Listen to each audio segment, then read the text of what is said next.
దేవుని ఘనమైన నామమునకు స్తోత్రములు. ఈ వాగ్దానం వింటున్న మీకందరికీ మన ప్రభువును ప్రియ రక్షకుడైన యేసుక్రీస్తు నామములో శుభములు, మా హృదయపూర్వకమైన వందనములు తెలియచేస్తున్నాం. ఈరోజు దేవుని వాగ్దానం కీర్తనల గ్రంథం 4వ కీర్తన 7వ వచనం. ధాన్య ద్రాక్షారసములు విస్తరించిన నాటి సంతోషము కంటే అధికమైన సంతోషం ఆయన మీ హృదయములో పుట్టించును. ఈ మంచి వాగ్దానం మన మంచి దేవుడు మనందరి పట్ల నెరవేర్చును గాక. ఆమేన్. ప్రియ దైవ జనాంగమా, ఈ లోకంలో విస్తారంగా ధాన్యం వచ్చిన దాన్ని బట్టి, విస్తారంగా ద్రాక్షారసం వచ్చిన దాన్ని బట్టి, అంటే దాని అర్థం విత్తనం వేసిన విత్తనం విస్తారంగా పండిన దాన్ని బట్టి రైతుకు ఆనందం కలిగినట్లు మీ జీవితాల్లో కూడా అనేక సార్లు మీరు చేసే పనుల వల్ల, వ్యాపారాల వల్ల మీకు వచ్చిన ఆ విస్తారమైన వచ్చుబడి వల్ల వచ్చిన ఆనందం కంటే అధికమైన సంతోషం మీ హృదయాల్లో ఆయన పుట్టించబోతున్నారు. అంటే ఈ లోకంలో ఏదో మనం పొందిన వాటిలో కలిగే సంతోషం కంటే అధికమైన సంతోషం దేవుడు మీ హృదయాల్లో ఆయన పుట్టించబోతున్నాడు. నిజంగా ఎన్నేళ్ళు చాలామంది జీవితాన్ని పరిశీలిస్తే పైకి నోటితోనే నవ్వుతున్నారు, ముఖంలో మాత్రమే చిరునవ్వు, కానీ వాళ్ళ హృదయాల్లో నవ్వు లేదు, హృదయాల్లో చాలా ఆవేదన. కానీ వాగ్దానం వింటున్న ప్రియ దైవ జనాంగమా, హృదయపూర్వకంగా మీరు సంతోషించేటట్టుగా నా మంచి దేవుడి కార్యం చేయబోతున్నాడు.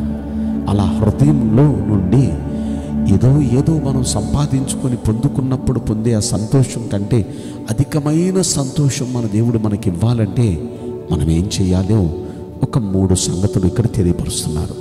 పై వచనం మనం పరిశీలిస్తే 4వ వచనం అంటాడు, భయము నుండి పాపం చేయొద్దు. అంటే పాపం చేసే విషయంలో భయపడాలి. అమ్మో, నా దేవుడు చూస్తున్నాడు అని దేవునికి భయపడాలి.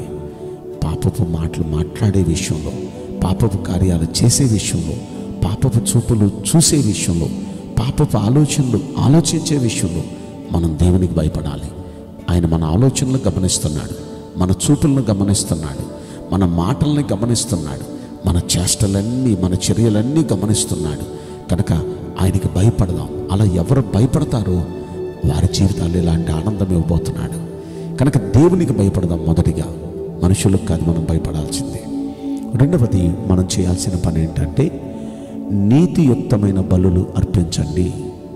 అంటే బలులు అర్పించడం అంటే ప్రార్థన చేయటం. ప్రార్థన చేసే వాళ్ళు ఎలా ఉండి ప్రార్థన చేయాలి? నీతిమంతులుగా, నీతిగా ఉండి ప్రార్థన చేయాలి. ఎందుకంటే నీతిమంతుని విజ్ఞాపన బహుబలంగా వెళ్ళిపోతుంది దేవుని దగ్గరికి. నీతిమంతునిగా ఉండి ప్రార్థన చేస్తే ఆయన కన్నులు, ఆయన చెవులు కూడా ఆయన ఒగ్గి ఆలకిస్తూ ఉంటాడు. కనుక మనం నీతిమంతులుగా ఉండి మొర్ర పెడితే దేవునికి ఎంతో ఇష్టం. నీతిమంతులు ప్రార్థన చేస్తుంటే చెవులు పెట్టి ఆలకిస్తాడు, కన్నులతో చూస్తూ ఉంటాడు వారిని. వారి ప్రార్థనలు వింటాడు ఖచ్చితంగా. 34వ కీర్తనలో అంటాడు, నీతిమంతుడు మొర్ర పెట్టగా యెహోవా ఆలకించును, అతని శ్రమలన్నిటి నుండి అతన్ని రక్షించును అని. నీతిమంతుడి నుండి మొర్ర పెడితే తప్పక ఆలకిస్తాడు, శ్రమలన్నిటి నుండి విడిపిస్తాడు. కనుక ఇక్కడ అంటున్నాడు రెండో మాట, నీతిమంతులుగా ఉండి బలులు అర్పించండి. అంటే ఆ నీతిగా ఉండి ప్రార్థన చేయాలి. మనం నీతిగా ఉండి ప్రార్థన చేయాలి. ఇక మనం చేయాల్సిన 3వ పని ఏంటంటే యెహోవాను నమ్ముకోండి.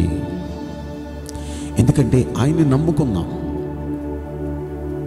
మనం భయపడదాం దేవునికి, పాపం విషయంలో భయపడదాం. రెండవది, మనం దేవునికి నీతిగా ఉంటూ ఆయనకి బలులు అర్పిద్దాం, ప్రార్థన చేద్దాం. మూడవది, ఆయన నమ్ముకుందాం. అయ్యా నిన్నే నమ్ముకున్నానయ్యా, నువ్వే మా దేవుడవయ్యా, నువ్వే మా దిక్కయ్యా అని ఆయన నమ్ముకుందాం. ఎందుకంటే ఆయన నమ్ముకున్న వారిని ధన్యులుగా చేస్తాడు. ఆయన నమ్ముకున్న వారు నోటి నిండా నవ్వు ఉండేటట్టు చేస్తాడు. నిజంగా ఈ లోకంలో ఈ మనుషుల్ని నమ్ముకొని ధన్యులైన వారు లేరు, కానీ దేవుణ్ణి నమ్ముకొని ధన్యులైన వారు ఎందరో కోకొల్లలు. దేవుణ్ణి నమ్ముకొని చెడిపోయిన వాళ్ళు ఒక్కళ్ళు కూడా లేరు. కనుక ఆయన నమ్ముకుందాం. ఖచ్చితంగా మనలో ప్రతి వ్యక్తిని ధన్యజీవిగా చేయబోతున్నాడు. ధన్యజీవిగా చేసి ఈ లోకంలో ఏదో ఏదో ఏదో సంపాదించే వాటిలో కలిగే సంతోషం కంటే అధికమైన సంతోషాన్ని మన హృదయాల్లో దేవుడు ఉంచబోతున్నాడు.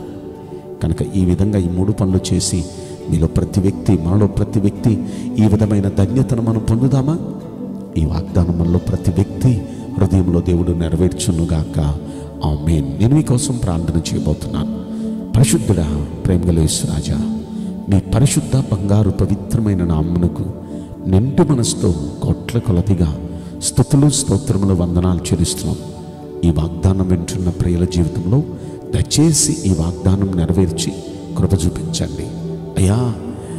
హృదయం నిండా గొప్ప సంతోషం మీరు ఇవ్వబోతున్నానని మాట్లాడారు. ఈ వాగ్దానం వింటున్న ప్రతి వ్యక్తికి అలాంటి హృదయపూర్వకంగా సంతోషించే భాగ్యం కలిగించమని, మేలు చేయమని ఈ కొద్ది మనవులు నజరుడైన యేసుక్రీస్తు ప్రశస్తమైన నామములో మిక్కిలి వినయముతో ప్రార్థించి బ్రతిమలాడి వేడుకుంటున్నాం ప్రియ పరలోకపు తండ్రి. Amen. May God bless you all. Thank you.